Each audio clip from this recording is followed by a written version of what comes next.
की, आचार्य श्री महावीर कीर्ति महाराज की, आचार्य श्री विमल सागर महाराज की, आचार्य श्री डबल सम्राट सन्नति सागर महाराज की, आचार्य पूर्व सुंदर सागर महाराज की, अहिंसा में ईश्वर धर्म की, जिनवाणी माता की, वारिका श्रेष्ठ बात सुने माता की जय, वारिका संघ की जय। मनुष्य इस जीवन में हर क्षण हम कर्मों को बांधा करते हैं। कर्म किस प्रकार छूटते हैं इस बात को हम जानते नहीं हैं। अनादि काल से हमने केवल कर्मों को बांधने का ही पुरुषार्थ किया है। इस हथकड़ी को कैसे खोलना है इसको जानने का समय अब आया। इस भव में जिन धर्म में बताया जाता है कर्म कैसे बंधते हैं और कर्मों से कैसे छूटा जाता है। तो आज इस सांध्य बेला में श्रीपाल चरित्र के माध्यम से हम यही समझने का प्रयास करते हैं। मैना सुंदरी अपने पतिदेव से कह रही है, क्या कह रही है? वह यह कह रही है कि हे नाथ, पूरे राज्य में कोड़ी कोड़ी कह करके आपका तिरस्कार हुआ था और पूरे नगर में जो आपका तिरस्कार हुआ था, तो मैं यह चाहती हूँ कि आपका सम्मान हो और जिन धर्म की प्रभावना बढ़े। मैं यह चाहती हूँ कि राजा भूपाल जिन धर्म की महानता को स्वीकार करे। इसका मतलब क्या है? इसका मतलब यह है कि वे पहले जिन धर्म में की महानता को स्वीकार नहीं करते थे। इतना सब हो गया, इन सब घटनाएं भी हो गई, लेकिन अभी तक वो जिन धर्म में सच्ची श्रद्धा को ग्रहण नहीं कर पाए, जबकि उन्होंने साक्षात चमत्कार भी देख लिया। साक्षात चमत्कार देखा कि नहीं? साक्षात चमत्कार भी देख लिया, उनके सामने ही अंगूठे पर गंधोदक लगाया, लेकिन उसके बाद भी मैना सुंदरी कह रही है कि उनको अभी धर्म में स्थित होने के लिए कुछ और उपाय करना पड़ेगा, और इसके लिए मैं एक उपाय आपको बताऊंगी। ऐसा कह करके मैना सुंदरी ने श्रीपाल से कहा, और पहले तो श्रीपाल ने मना कर दिया कि नहीं नहीं नहीं, वे आपके पिताश्री हैं और उनसे मैं इस प्रकार की बात कैसे कह सकता हूँ। लेकिन फिर मैना सुंदरी ने पुनः निवेदन किया कि इसका लक्ष्य सिर्फ इतना है कि इससे धर्म की प्रभावना हो और वो जिन धर्म के महात्म्य को समझ सके। तो फिर श्रीपाल ने हाँ कर दिया, और फिर एक दूत जाता है। कहाँ पर? एक दूत भेजते हैं राजा भूपाल के पास में। अब वह दूत राजा भूपाल को प्रणाम करके संदेशा कहता है कि एक राजा, नाम नहीं बताता, नाम बताने का तो केस खत्म हो जाएगा। हाँ, एक राजा, वो तो उसके मंत्रियों ने, भोपाल के मंत्रियों ने उनसे कहा था कि राजा ने, इसके पहले की घटना क्या है? इसके पहले की घटना यह है कि मैना सुंदरी से उनका मिलन हो गया। वे अपनी 8000 रानियों के साथ में मैना सुंदरी के पास आ गए। अब कहाँ पर है? उज्जैनी नगरी में। अब क्या है, राजा बहुपाल को यह पता नहीं है कि श्रीपाल आ गए हैं और इतने सारे राज्य वैभव के साथ में आए हैं। तो अब उनसे मिलने के लिए जब प्रस्ताव होता है तब मैना सुंदरी एक विशेष बात कहती है, और वह विशेष बात को लेकर के दूत वहां पर जाता है। इसके पहले क्या होता है कि जब राजा भोपाल के मंत्री कहते हैं, हे स्वामी, चारों तरफ से उज्जैनी नगरी घिर गई है, इतनी बड़ी सेना है कि जिनकी घोड़े की टापों से पूरा धूल दूषित हो गया है उज्जैनी नगरी। इतना बड़ा विशाल क्या है, विशाल उसका परिकर है, उसकी सेना है। यदि हम युद्ध लड़ते हैं तो हम निश्चित ही हार जाएंगे, इसलिए संधि का प्रस्ताव करना चाहिए। अब वहां से तो ये बात हुई और इधर से श्रीपाल दूत भेजते हैं। अब श्रीपाल का दूत जाकर के भोपाल राजा को प्रणाम करके कहता है कि हे राजन, एक महान योद्धा और महान राजा यहाँ पर आया है, आपकी नगरी के बाहर आया है। उसकी बहुत बड़ी सेना है, कई राजा उसके चाकर बने हुए हैं, बहुत विशाल सेना है और वह स्वयं भी बहुत महाबली है। तो अब आप उसकी अधीनता स्वीकार कर लीजिए। सर्वप्रथम जब ऐसी बात होती है तो राजा कोई भी सामान्य से अधीनता स्वीकार नहीं करता। पहले सुनकर के इस बात को उसको क्रोध आ जाता है दूत के ऊपर, लेकिन मंत्री कहते हैं, राजन, दूत अबद्ध होता है, दूत पर क्रोध करना योग्य नहीं है। इसलिए इस दूत पर क्रोध करने से क्या लाभ? ये तो केवल जो इसके मालिक ने सिखाया है वही बोलते हैं। दूत कैसे होते हैं? तोते की तरह।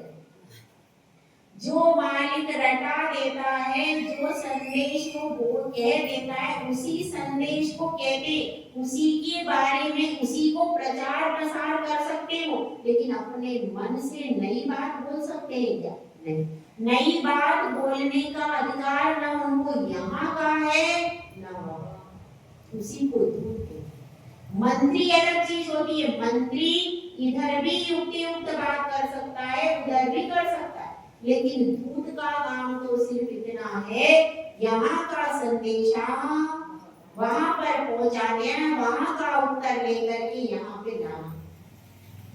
तो जब ऐसी स्थिति होती है तो इधर अब वह क्या करता है? जब वह नहीं मानता है, अधीनता स्वीकार नहीं करता है, तो दूत कहता है, हे राजन, क्रोध से कोई लाभ नहीं है।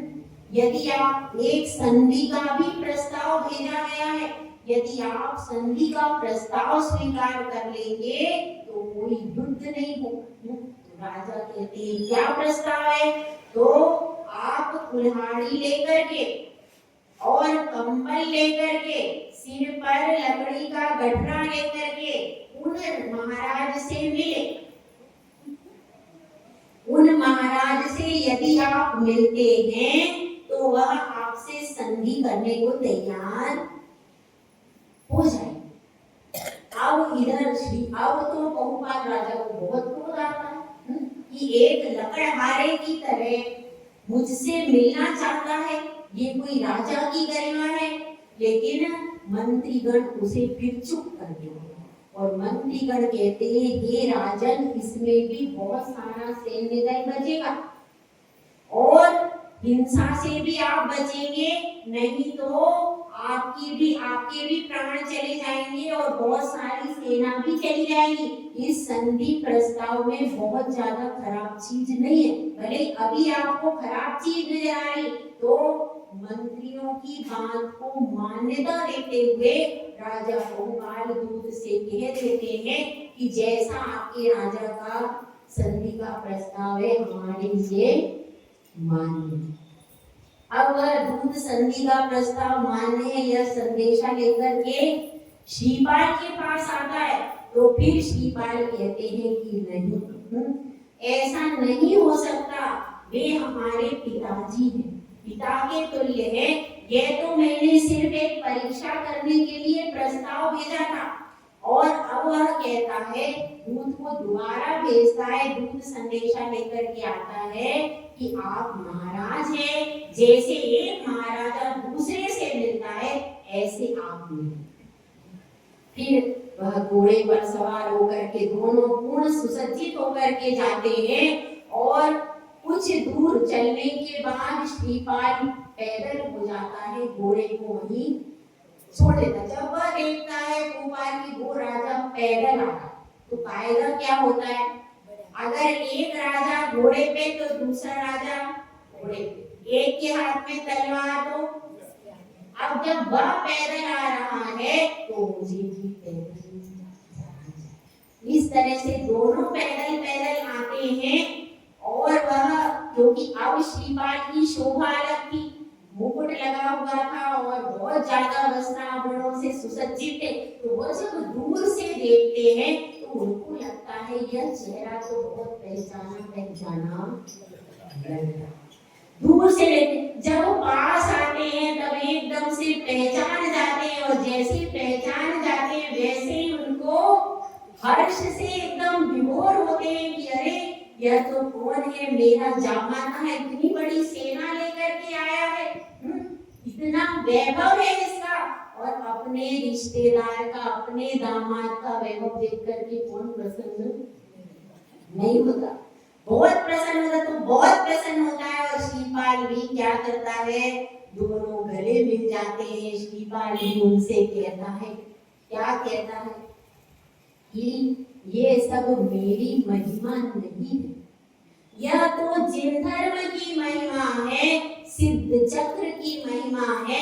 उस सिद्ध चक्र की आराधना से, उस जिन धर्म की आराधना से मेरा कुष्ठ दूर हो गया, उससे मेरे लिए यह आज जो विपुल वैभव दिखाई दे रहा है, यह सब उस जिन धर्म की आराधना से ही मुझे प्राप्त हुआ है। तो आप भी ऐसे श्रेष्ठ जिन धर्म की आराधना कीजिए। यह जिन धर्म जो है इस भव में भी सुख देने वाला है और परभव में भी सुख देने वाला है।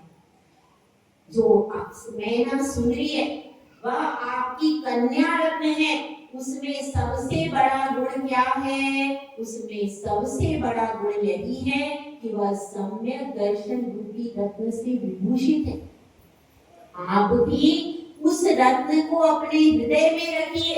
ये सब रत्न जो दिखाई दे रहे हैं, ये सब रत्न तो नश्वर हैं, आज रहेंगे कल किसी धरा पर रह जाएंगे, लेकिन जिसने अपने हृदय में सम्यक दर्शन रूपी रत्न को धारण कर लिया, उसके पीछे पीछे विभूतियों के भंडार लगे रहते हैं। तो बस मेरी आपसे इतनी ही प्रार्थना है कि अब जिन धर्म को छोड़कर और किसी धर्म की आराधना मत करना। आप जिन धर्म के अनुयायी बन जाइए, समीचीन श्रद्धा को धारण करें। जब यह बात सुनते हैं तो राजा भूपाल भी सोचते हैं बात तो सही है।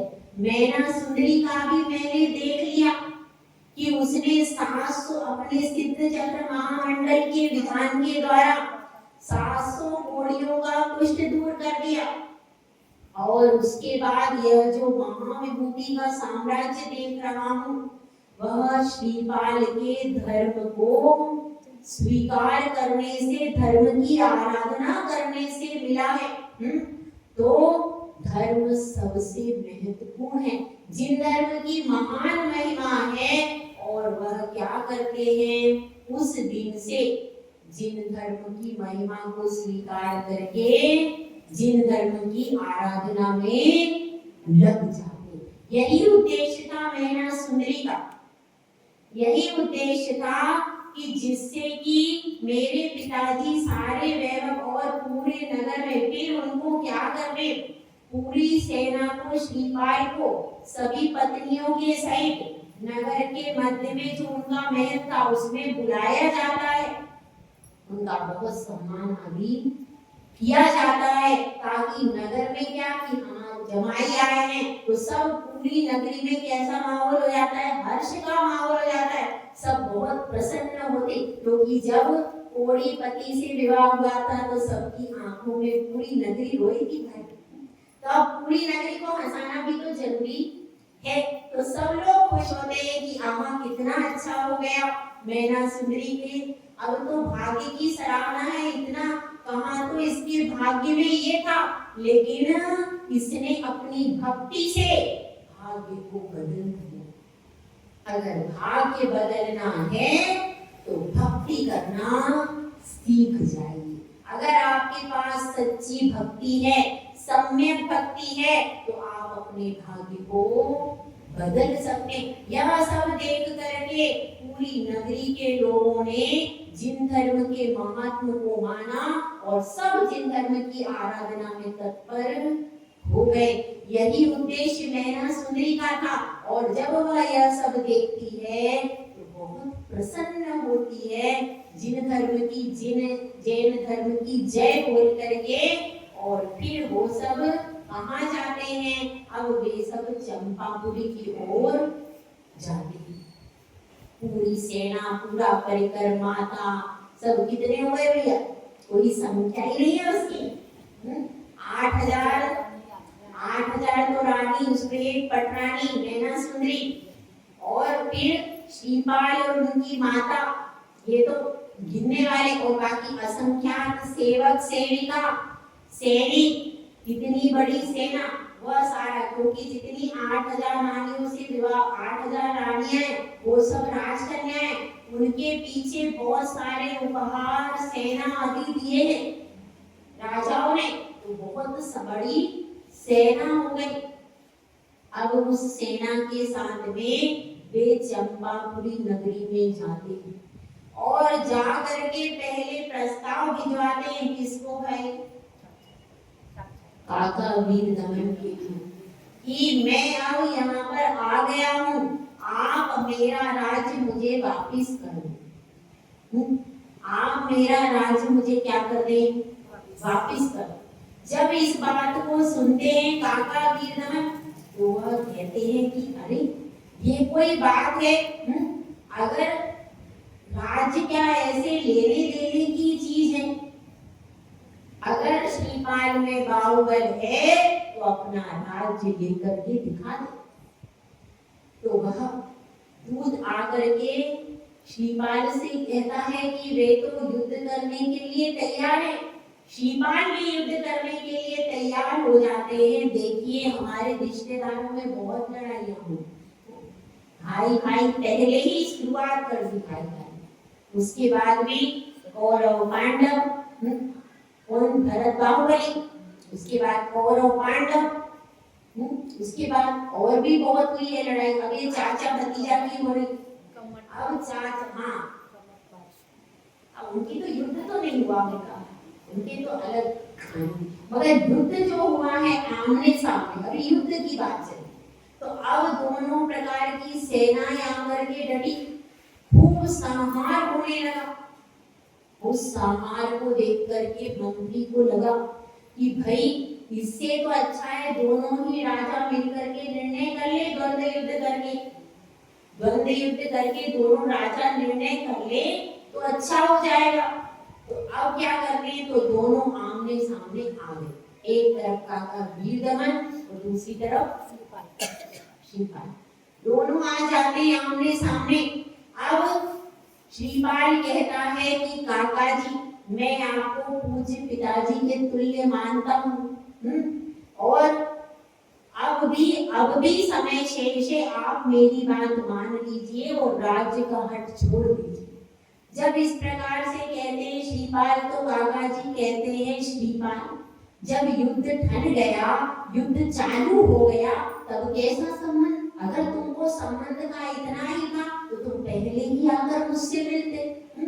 अब जब युद्ध छिड़ गया, दोनों सेनाएं भिड़ गई, तब क्या बात है?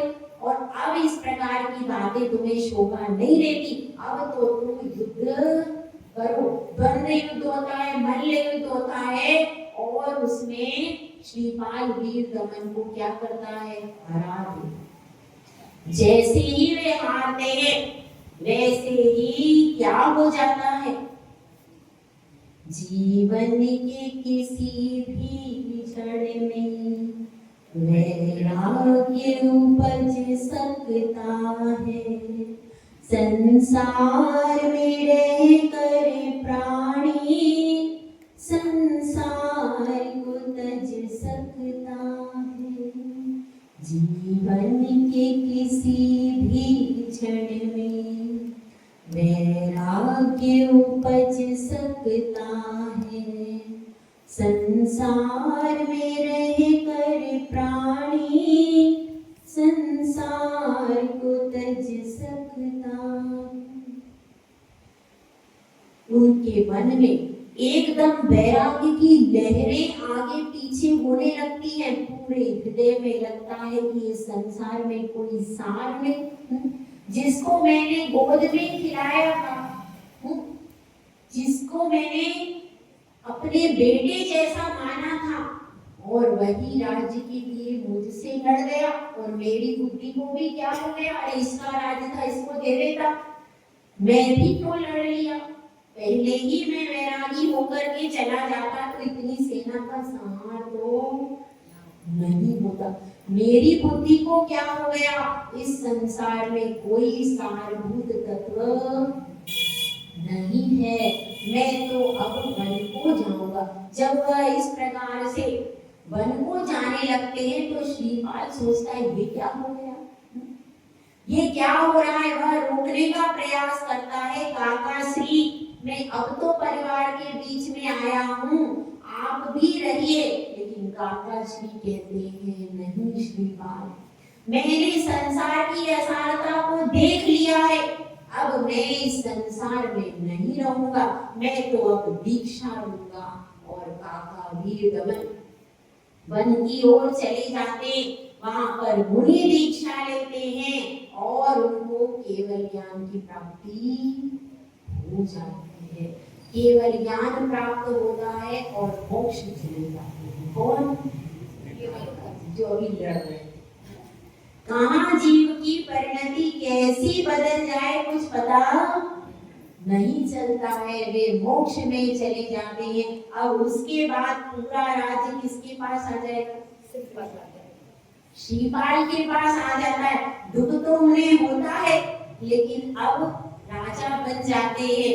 उसके बाद मैना सुंदरी गर्भवती होती है और उसके 4 पुत्र होते हैं। उसमें से बड़े पुत्र का नाम होता है धनपाल, वह बहुत योग्य पुत्र होता है। इसी प्रकार से सब रानियां कितनी थी भाई? 8,000 के 12,000 पुत्र हो सकते हैं, कोई ज्यादा बड़ी बात नहीं है। 8,000 के कितने हुए? 12,000 पुत्र होते हैं। किसके? श्रीपाल के 12,000 पुत्र होते हैं और उन सबके बीच में वह रहता है। अब क्या होता है, एक दिन इसी प्रकार से वह सभा में बैठे हुए थे। कौन? श्रीपाल सभा में बैठे हुए थे और अचानक वनमाली आता है और एक संदेश लेकर के आता है। क्या संदेश होता है? कि नगर के बाहर उद्यान में केवली भगवान पधारे। केवली भगवान नगर के बाहर उद्यान में पधारे हैं। 6 ऋतुओं के फल फूल कैसे हो गए? फल गए हैं। जो हिंसक जंतु हैं वे भी परस्पर में प्रेम पूर्वक रह रहे हैं। बहुत सुगंधित वायु चल रही है, सब तरफ आनंद और उल्लास का वातावरण है। जब केवली भगवान का आगमन सुनते हैं तो श्रीपाल के मन में भी इच्छा हो जाती है। किसकी? दर्शन करने की। आपके मन में इच्छा है क्या? किस किस को दर्शन करना?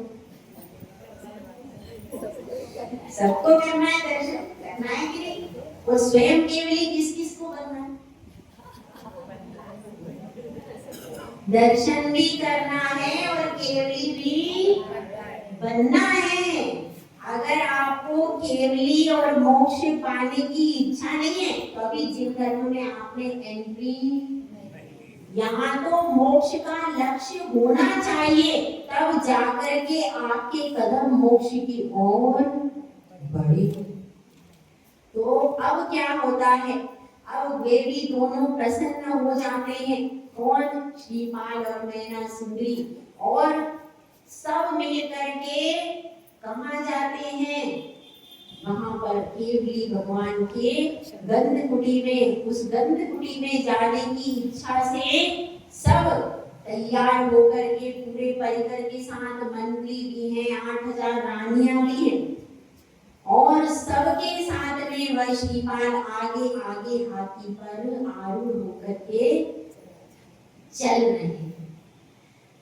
बहुत दूर तक गए और जैसे ही उनको लगा कि उद्यान अभी नजदीक आ गया है तो थोड़ा सा पहले नीचे उतर गए, मुकुट उतार लिया। क्यों? क्योंकि केवली भगवान है, केवली भगवान के पास जाएंगे तो पहले ही उनका आदर होता है। इसी तरह से आप भी करते हो। महाराज माता जी जा रहे हो और आप गाड़ी पे सवार हो रास्ते में तो क्या करोगे? गाड़ी से उतरोगे ना। तो इसी तरह से वे भी अपनी हाथी सवारी से थोड़ी देर पहले उतर करके बहुत अहोभाव से स्तुतियां आदि सब लोग बोल रहे हैं और सब परिकर अपनी अपनी डोली वाहनों से उतर करके वहां पर जा रहा है। बहुत सारा कोलाहल हो रहा है। काय का कोलाहल हो रहा है? ये कोलाहल नहीं है, यह स्तुतियों का कोलाहल। जैसे मंदिर के लिए कहते ना, धवल मंगल गान रवाकुल, क्या शब्द है ये? मतलब उसमें मंदिर में गान रवाकुले, गान शब्द है वो, वह जो बहुत स्तुतियां हो रही है, पूजा हो रही, उससे वह रवाकुले अभिमंत्रित हो रहा है। उसमें वह रव अर्थात आवाज पूरी गूंज रही है मंदिर में, ऐसा कहा है। इसी प्रकार से वो स्तुतियों की आवाज भी जब कितने लोग थे भाई, इतने सारे लोग जब स्तुतियां करेंगे, सबके मंगल पाठ निकल रहे, हमको दर्शन करना है, हमको पहले दर्शन करना है, सबके मन में ऐसा उल्लास हो रहा। जब अपन करेंगे तो क्या होगा?